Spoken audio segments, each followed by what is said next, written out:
저는 요번에 아까 우리 양 팀장께서 말씀드렸지만, 이번영 선생님하고 70년대 이번영, 80년대 홍성담, 90년대 이수경, 90년대 최정화, 그리고 그 이후에 이수경 작가를 통해서 우리가 한국 현대미술을 리뷰할 수 있는 그 맥락을 미리 오늘 좀 말씀드리고자 합니다. 그런데 한국 현대미술을 이해하기 위해서는 어쩔 수 없이 외국의 현대미술 사조들, 그리고 그 사조를 뒷받침하는 담론이 뭔지 그거에 대한 이해가 필수적이기 때문에 오늘은 한국미술로 들어가기 전에 외국 사조, 그 다음에 외국 사조를 이해하기 위해서 또 현대미술의 어떤 이론적 배경이라고 할 수 있는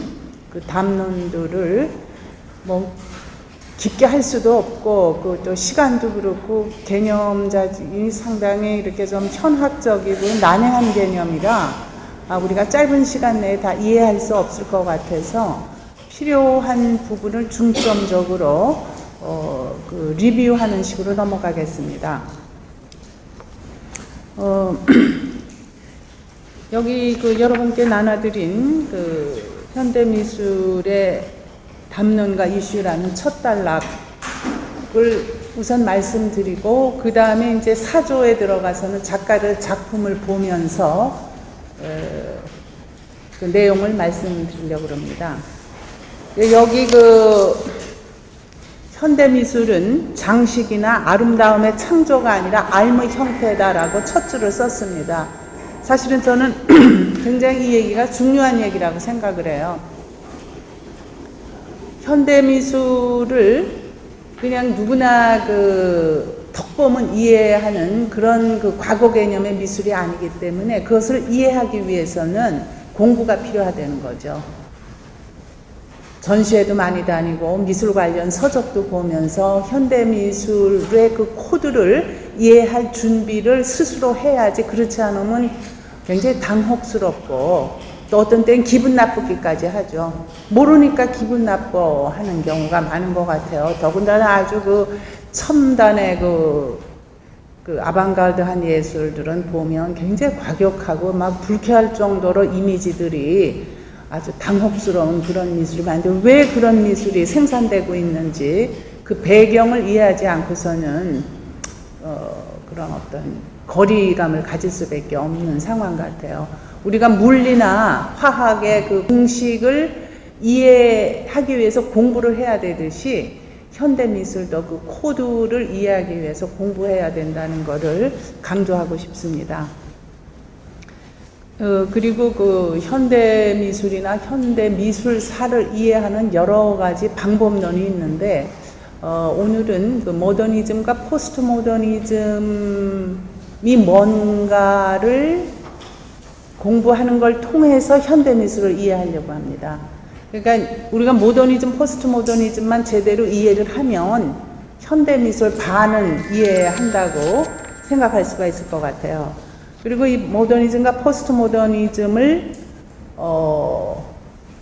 좀 설명해주는 어떤 문화적 현상을 이론적 담론적으로 설명해주는 게 또 이제 구조주의와 포스트 구조주의가 되죠.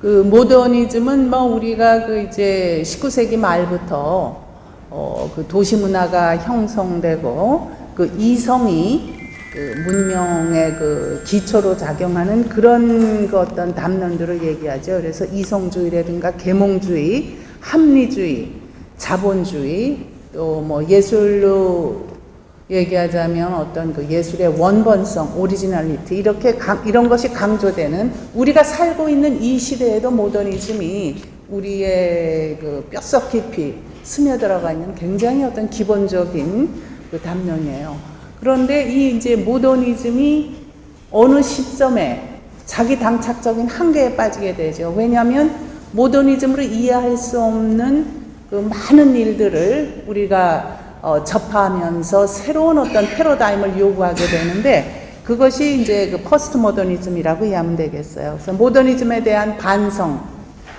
또 반기를 드는 이러한 어떤 이제 담론들이 되겠는데, 특히 이거는 우리가 얘기하는 뭐 후기 자본주의다, 후기 산업사회를 뒷받침하는 그런 이제 내용들이 되겠습니다. 뭐 여러 가지 설명이 있겠지만, 그동안의 역사를 만들어 온 그런 어떤 대전제들을 거부하는 거죠. 그래서 막스적 총체성이라든가, 그 다음에 이제 대서사, 그랑 나라티브라고 하는 그런 거에 대한 불신, 그리고 그런 사회적 이성화에 대한 불신과 함께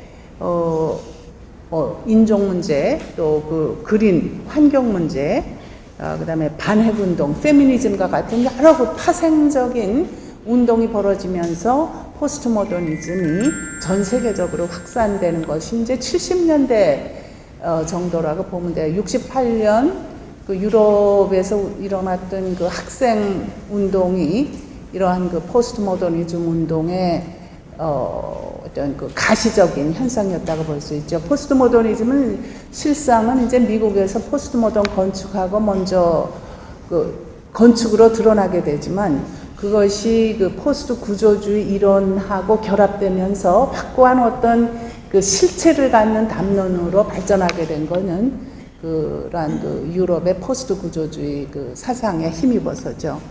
그러면 모더니즘이 기반하고 있는 구조주의, 포스트 모더니즘이 기반하고 있는 후기 구조주의는 사실은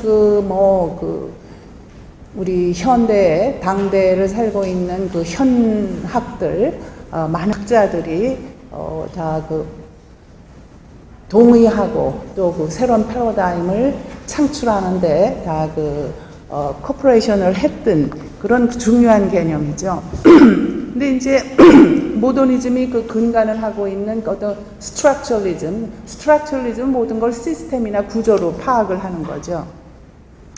인간 활동 자체를 구조로 파악을 하면서 굉장히 이제 논리정연하고 합리적인 어떤 결론을 도출하게 되고, 그렇게 하다 보면 이제 결정주의, 디터미니즘에 이르게 되는데, 인간 활동 자체를 구조로만 예측하고 판단하기에 정말 어떤 인간의 예기치 못한 측면들, 비결정적이고 또 사고적이고 우연적이고 이런 것에 대한 어떤 설명이 구조주의로는 불가능해져요. 그러니까 포스트 구조주의를 통해서 인류가 신봉해왔던 어떤 합리주의적이고 이성주의적인 기반을 허물어뜨리고자 하는 그러한 새로운 정신, 이것이 이제 포스트 구조주의가 되겠어요. 그래서 뭐 중심보다는 주변을 주목하고 또 소외된 타자에 대한 새로운 관심,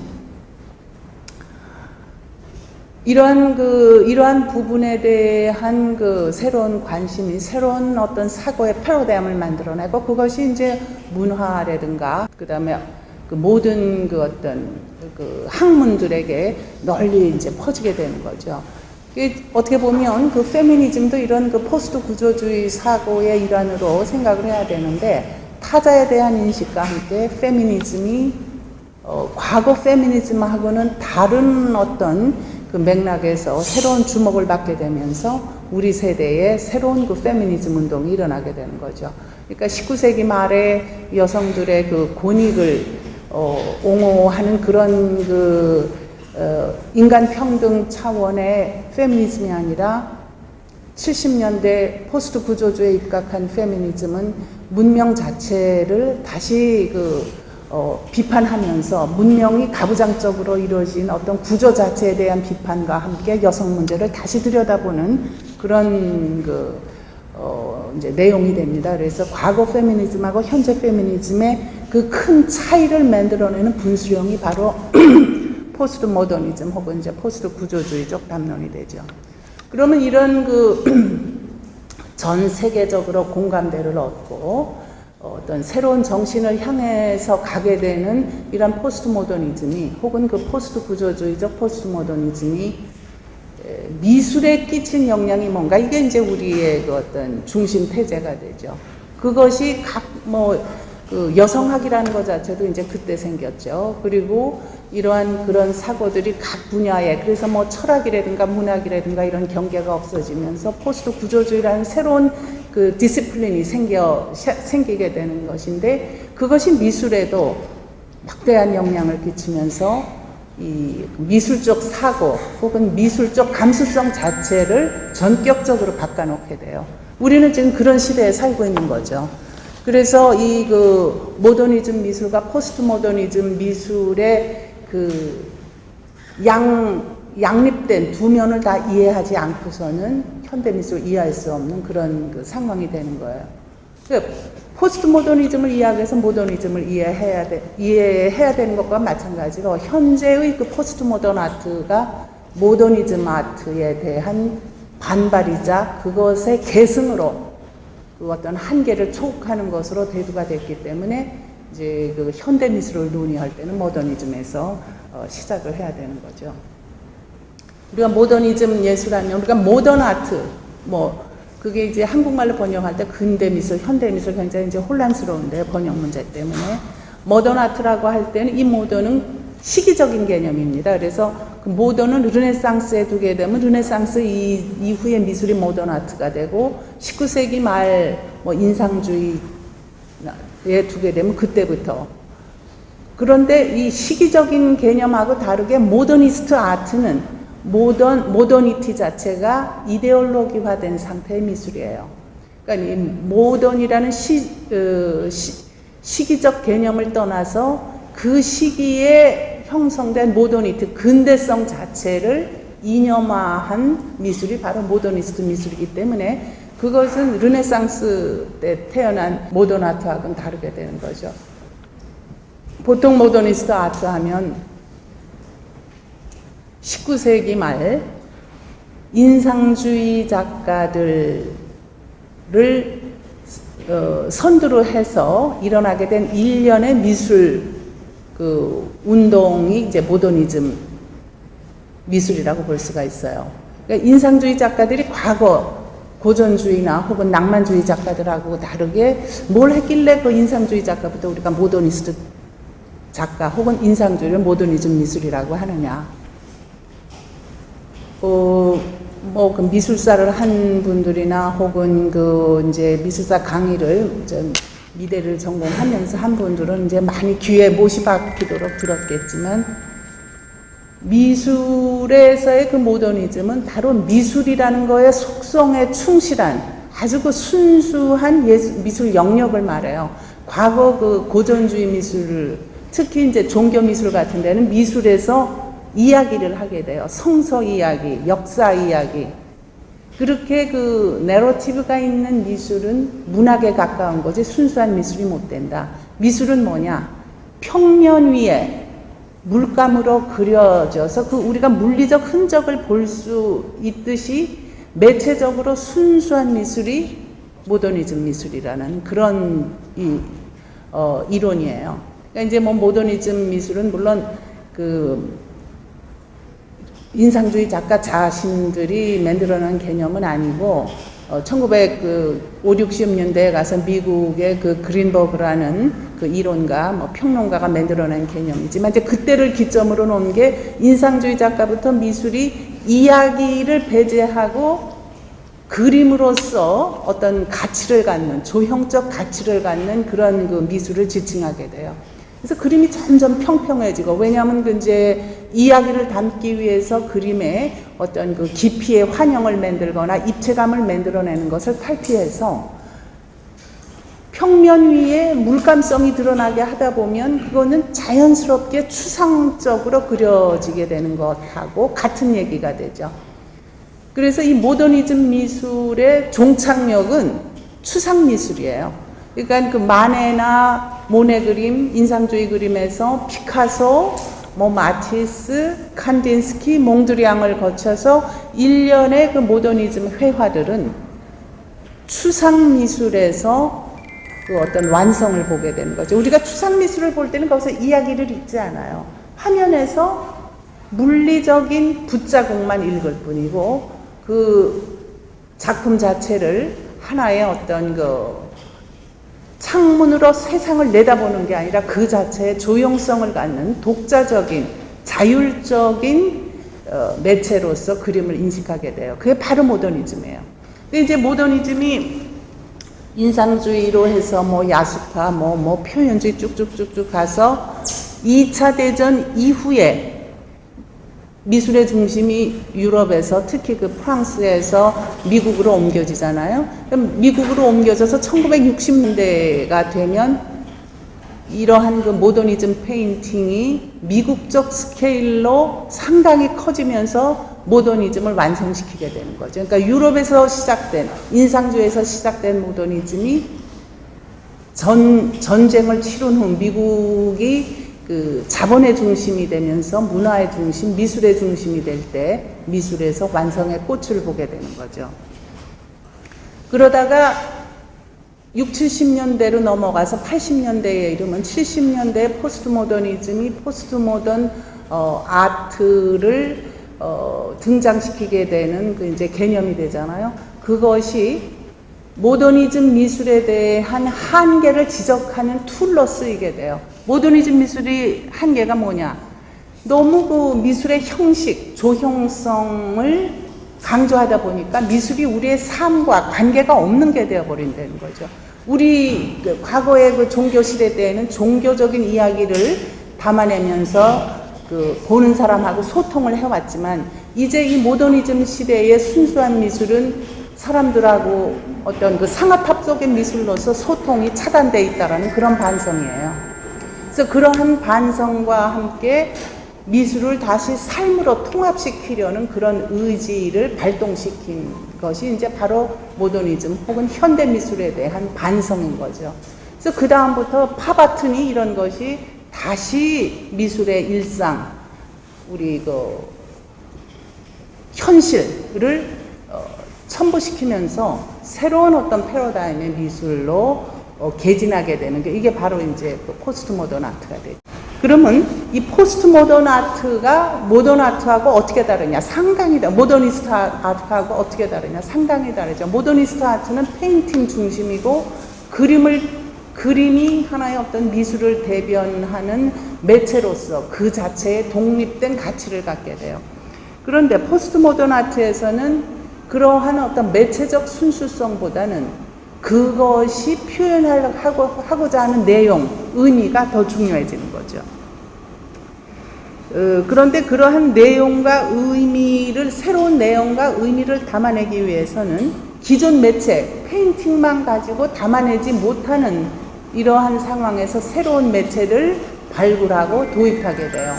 뭐 사진을 과거 그 다큐멘터리 매체였던 사진을 예술적 매체로 사용한다든가 혹은 대중매체 비디오를 예술 매체로 사용하면서 우리의 삶과 직결되는 어떤 내용들을 담보할 수 있는 근거를 마련하게 되는 거죠. 그래서 사진과 비디오가 활성화되고 그 이후에 컴퓨터 미디어가 미술에서 그 매체로 인식되는, 성행하는 그런 것이 바로 포스트 모던 아트 현상이다 이렇게 볼 수가 있어요. 그러니까 쉽게 보면 과거 추상화라든가 이런 어떤 그 그림 위주의 시대가 모더니즘 시대였다면 이제 설치, 퍼포먼스, 비디오와 같은 새로운 매체, 이것이 바로 포스트 모던 아트 시대의 특징이다 이렇게 생각하면 되겠어요. 그래서 사진, 비디오가 활성화되면서 그 설치, 퍼포먼스, 해프닝 이런 것이 이제 포스트 모더니즘의 중요한 그 장르로 부각이 되는데 바로 이것이 과거 미술하고 다른 거는 소통, 관객과의 소통, 관객의 참여를 유도하는 소통과 참여 예술이 되는 거죠.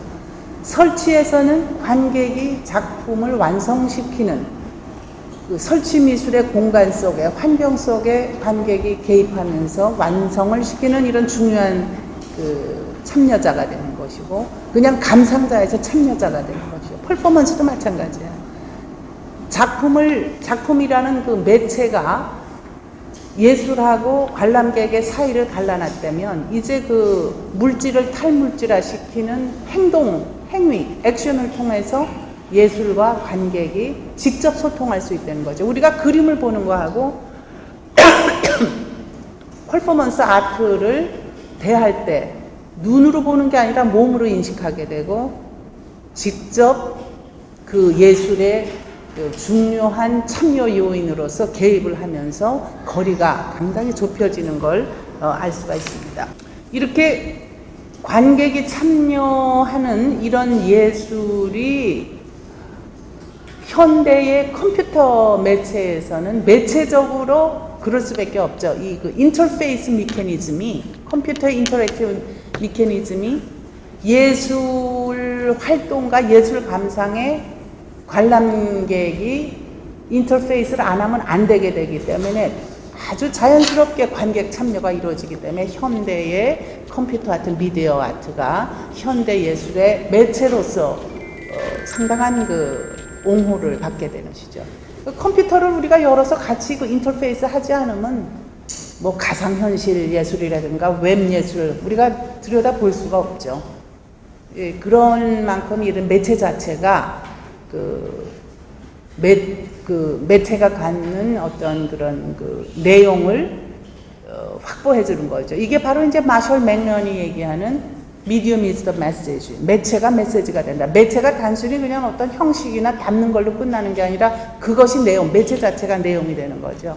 그래서 맥런 얘기에 의하면 이제 그 매체가 항상 우리의 삶을 증진시켜 왔다는 거죠. 안경이라는 매체가 사람의 눈을 확장시키고 바퀴가 사람의 다리를 확장시키듯이 이 미디어 매체는 우리의 지각 능력을 고양시킨다. 우리가 텔레비전과 비디오가 없었을 시대하고 지금 시대하고 어떤 우리가 인식 그 지각 체계가 개발된 건 말도 못하죠. 전에 60년대는 우리가 그 1분에 10초, 그러니까 1분에 만약에 10개의 이미지를 인식했다면 지금 텔레비전에서 막 빨리 그 지나가는 거 1분에 100개의 이미지 그를 전달받아요. 그런 메시지를 전달받는 거죠. 그리고 우리 세대가 아니라 뭐 나보다 어린 여러분들 세대, 그 다음에 그 밑에 아이들로 내려갈수록 지각 능력이 개발돼서 걔들은 머리하고 손하고 같이 가요. 우리는 아무리 빨리 하려고 해도 머리하고 손이 코디네이션이 안 되는, 이게 이제 지각의 변한 거죠. 그래서 그 프레드릭 제이미슨이 백남준을 가리켜서 포스트 모던 아티스트의 그 대표적인 인물로 칭하는 게 백남준이 창출한 그런 어떤 빠르게 돌아가는 이미지. 그 백남준의 그 비디오 이미지에서 광고라든가 뮤직비디오가 상당한 영향을 받게 되는데 우리가 그런 그 이미지들을 통해서 우리의 인식 능력을 고양시킨다라는 거죠. 그래서 이런 미디어 아트가 바로 현대 매체 시대, 대중매체 시대 또 그런 것을 자본으로 하는 후기 자본주의 시대에 가장 중요한 것이고 그것이 바로 비디오나 컴퓨터와 같은 그 시대의 매체를 통해서 드러내기 때문에 포스트 모던 아트, 우리 시대의 포스트 모던 아트에서 그러한 새로운 매체의 그 등장과 활성이 너무너무 자연스러운 거다고 이렇게 말씀드릴 수가 있겠습니다. 그 포스트 모던 아트가 이런 새로운 매체를 개발하고 이제 그 여러 가지 매체를 섞어 쓰는 것은 아까 처음에 말씀드렸듯이 그러한 내용을 담기 위한 거예요. 그렇다면 전에는 그림을 통해서 담을 수 있는 것보다 훨씬 지금 많은 내용들을 그런 매체의 확장과 함께 많은 내용을 담을 수 있는데 그 현대 미술의 그 이제 이슈들은 아름다움, 미학, 물론 그것도 중요하죠. 거기에서 그치는 것이 아니라 좀 더 그 심오한 내용을 담보를 할 수밖에 없는 거죠. 그런 것에 이제 하나가 우리의 신체. 과거에는 그냥 신체가 그 그림의 항상 대상이었죠. 그래서 뭐 그 얼굴도 그리고 또 두상도 있고 흉상도 있고. 이제 과거의 그 신체의 개념은 그러한 그 재현의 대상으로 인간의 어떤 그 이제 팔등신적인 그런 그 미화된 신체를 통해서 완벽한 아름다움을 창출하려는 어떤 그 고전주의적 발상에 의해서 인체를 썼지만 지금은 신체 자체가 우리의 정체성이라는 거죠. 신체가 우리의 정신을 그 담보하는 것으로만 끝나는 게 아니라 우리의 정체성이다. 내가 여성의 정체성, 한국인의 정체성을 갖는 거는 나의 신체가 말해주는 신체가 정체성의 현 주소라는 차원에서 바디가 굉장히 중요한 그 요소로 현대 미술에 등장하게 돼요. 대부분이 이제 굉장히 에로틱하다라는 표현은 안 맞는 것 같아요. 거의 그 그로테스크한 수준의 그런 그 섹슈얼한 이미지들이 이제 그 미술에서 많이 그 다루어지는데, 그 얘기는 바로 그 우리의 그 고매한 정신을 앞세우고 그 뒤에 우리의 그 물질적 신체를 고상하지 못하다고 감춰온 것을 역전시키는 것이죠. 우리 신체는 그렇게 뭐 고전주의 미술의 대상이 되는 그런 그 고한 신체가 아니라 굉장히 비천한 신체라는 거예요. 먹고 마시고 싸고 교미하고 애 낳고 죽고 살고 이런 어떤 그 라이프 사이클을 보면 굉장히 그것이 그 생가사의 경계에서 굉장히 그 위험하고 아주 그 위기의 몸, 그 다음에 그 우리가 남녀를 가르는 것도 다 남녀를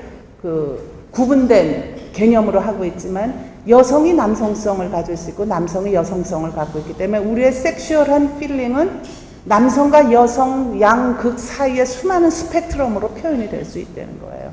그렇기 때문에 동성애라든가 그 다음에 뭐 양성성, 우리 인간이 남성이 갖고 있는 여성성이라든가 인간이 갖고 있는 동물성에 대한 새로운 주목이 일어나게 되는 거죠. 그래서 과거 개념의 어떤 섹스라든가 혹은 에로티즘은 그런 섹스를 대상화시킨 거예요. 사람들한테 그런 어떤 섹슈얼 필링을 고취하기 위해서 한 것이 에로틱 아트라면 요즘의 그 바디 아트는 에로틱 아트가 아닌 거죠.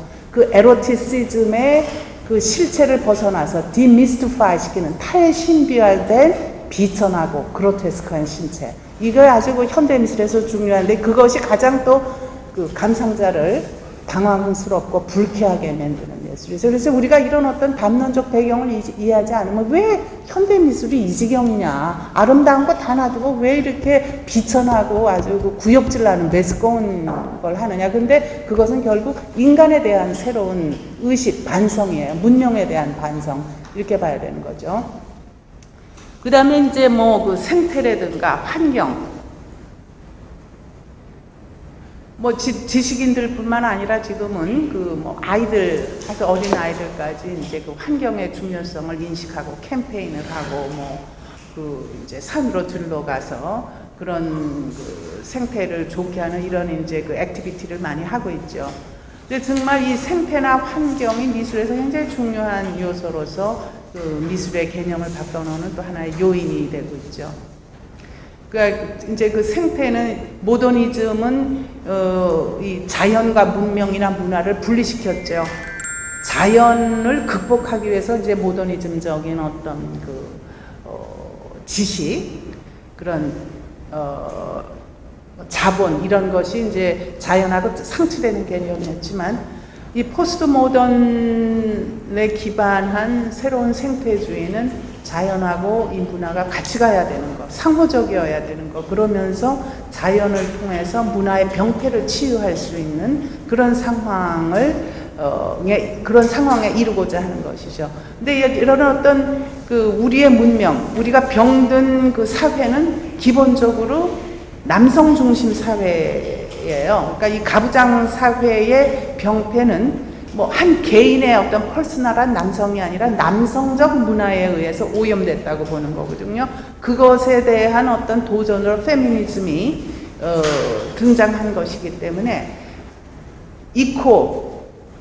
인바이러먼트 의식은 많은 경우 페미니즘하고 연결이 돼 있어요. 그러니까 어떤 사회 병폐를 치유한다는 것은 가부장적 문화를 치유한다는 것이기 때문에 이코 페미니즘이 등장하게 되는 것이죠. 그리고 그 이제 가장 근자에 와서는 그 어떤 인종과 민족에 대한 그 문제가 탈식민주의적인 발상으로 다시 어떤 그 고려의 대상이 되는데, 식민주의 시대가 끝난 이후에도 계속 세계는 식민화되고 있다는 거예요. 그 아메리칸 대륙, 유럽 중심의 국가들의 어떤 그 문화적 그 의식과 그런 정서가 세계를 하나의 그 식민주의처럼 그 영향을 끼치고 세계를 획일화하는 그런 거에 대한 이제 반성으로 탈식민주의, 식민주의를 벗어나고자 하는 그런 그 이제 운동인 거죠. 그래서 그 식민주의 시기는 물론이지만 현재까지 우리한테 커다란 영향을 미치고 있는 그 제국주의 문화의 영향을 우리가 이제 어떻게 그 로컬적인 그 문화하고 조화를 이루게 하면서 아주 그 기능적인, 역기능적인 것이 아니라 순기능적인 글로벌리즘을 추구하느냐. 이게 중요한 태제죠. 그러니까 이 그 탈식민주의에서 글로벌리즘, 로컬리즘이 굉장히 중요해요. 이제 점점 세계가 글로벌화 되기 때문에 로컬리즘이 더 중요한데, 글로벌리즘에 대한 의식 없이 로컬만 주장할 때는 로컬에 머물게 돼요. 그러니까 어떤 경쟁력이 없는 로컬리즘이 되면 안 되는 거예요. 로컬리티에 대한 관심은 있지만 로컬리티, 지역성을 이념화시키는 로컬리즘에 이르면 그거는 경쟁력이 없는 어떤 이런 그 전 세계적인 네트워크에서 추락되는 상황이 되는 거죠. 그러니까 이 로컬리티를 어떻게 글로벌하게 만드느냐. 그래서 이제 뭐 그 글로컬리즘이라는 그런 그 개념이 이제 등장했지만, 이렇게 우리는 그 로컬리즘하고 글로벌리즘의 그 양극에서 상당한 어떤 그 긴장 관계 속에 놓여 있고, 작업을 하는 사람은 하는 사람대로, 정치를 하면 정치, 경제, 모든 사람들이 이 양극에서 무엇을 만들어나느냐가 지금 어떤 그 개인으로서는 실존적인 거, 국가적으로 보면 어떤 그 경쟁력을 확보하는 그런 이제 그 결과가 되는 것이죠. 과거에는 글로벌리즘이라는 게 뭐 어제 오늘의 일은 아니지만 이 식민주의적인 시각에서 볼 때는 글로벌리즘이 제1세계의 시각에 맞춰서 3세계를 변화시키는 개념으로 글로벌리즘이 이제 개진됐어요. 그런데 이 로컬리티에 대한 새로운 인식과 함께 이제는 글로벌리즘의 로컬이 개입하면서 글로벌리즘 자체를 해체하면서 새로운 글로컬리즘을 만들어내는 이런 그 상황을 향해서 가고 있는 거죠. 상당히 어려운 과제예요. 뭐 오리엔탈리즘도 마찬가지인데, 그 동양성이라는 것이 동양주의로 변해서, 이념화된 동양주의로 변해서 스스로를 주변화시키는 상황이 되면 안 되는 것하고, 아시아적인, 한국적인 로컬리티를 또 강조해야 되는 이런 양면에 있다. 그러니까 로컬리티 강조가 잘못되면 오리엔탈리즘으로 흘러버리게 되는 것이 이제 아시아를 비롯한 어떤 그 제3세계에 안고 있는 상당히 그 어려운 문제예요. 그래서 이런 문제를 가장 이렇게 좀 가시적으로 우리가 생각하는 사람들이 작가거든요. 그래서 작가들이 뭐 김수자가 보따리를 하고 뭐 서도호가 모시를 쓴다. 어떻게 하면 그게 오리엔탈리즘으로 흐르지 않느냐. 왜냐하면 외국 비평가라든가 큐레이터들은 전시회를 위해서 그런 오리엔탈적인 요소가 필요한 거예요. 전시회 다이버시티를 위해서. 그런데 그거는 이쪽의 어떤 그 동양성을 동양주의로 끌어들여서 자기네 기준으로 만들어버린 것으로 흐르기 때문에 실제 어떤 그 차이를 보이는 그 아시아적인 거, 한국적인 거를 어떻게 미술 언어로 읽어내느냐.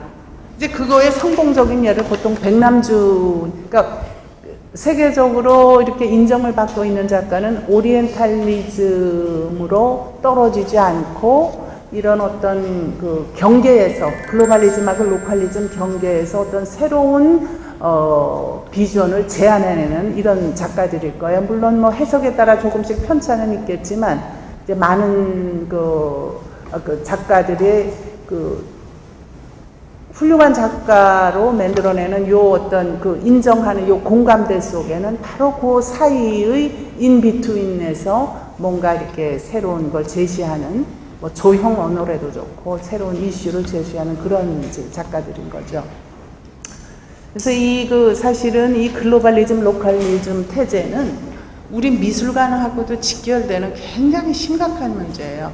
우리가 경기도 미술관인데, 경기도의 이 로컬리티를 어떻게 세계화시키느냐에 우리 이제 그 고민에 초점이 있는데, 그 로컬리티에 대한 관심을 자꾸 로컬리즘으로 이끌어가서 지역주의의 이기, 뭐 여기 그 지역에 있기 때문에 어떤 그 지역에 혜택을 줘야 되는 이런 그 상황으로 이게 이제 그 가다 보면 전혀 국제성, 세계성을 확보하지 못하고 정말 지역에 있는 미술관으로 끝나버리는데, 그러면 어떻게 이 지역성을 세계화시키고 공감대를 넓게 얻느냐. 사람들이 이게 그 경기도 그 특유의 문화라는 거를 읽어내고 그것이 어떤 공감대를 크게 확보하느냐. 이제 이런 문제가 우리한테 당면된 문제예요. 그래서 우리가 뭐 그 지난번에 했던 그 국도 1번전이라든가 이번에 그 언니가 돌아왔다 저는 다 경기도 이슈를 그 화두에 담는 그런 전시예요. 그래서 그걸 통해서 우리의 그 로컬리티를 그 글로벌로 옮겨나 보자. 그거는 로컬리티를 없애자는 게 아니라 그거 자체의 공감대를 훨씬 그 세계적으로 갖자는 이제 이런 내용되죠. 그래서 좀 이렇게 생각을 하면 좋지 않을까 싶어요. 우리가 전통도 중요하고 정체성이 중요한데 그 전통과 정체성이 앞을 가리는, 하늘을 가리는 상황이 되면 안 되겠다. 그거는 뿌리로 내려가서 우리의 뿌리가 정체성의 영양분을 얻어서 세계로 뻗어나가야 되는데, 대부분 그 로컬리즘을 주장하는 사람들은 이 로컬적인 거, 전통적인 거, 뭐 우리 한국성, 한국주의, 민족주의 이걸로 한우를 덮어버린다. 한우를 덮어버리는 거는 정말 그 세계를 향해 가는 거에 그 블럭이 되는 거기 때문에 유의해서 우리가 그 사고를 해야 되겠다는 생각을 합니다. 기본 얘기를 했으니까 좀 빨리빨리 나가면서 15분 쉬었다 하죠.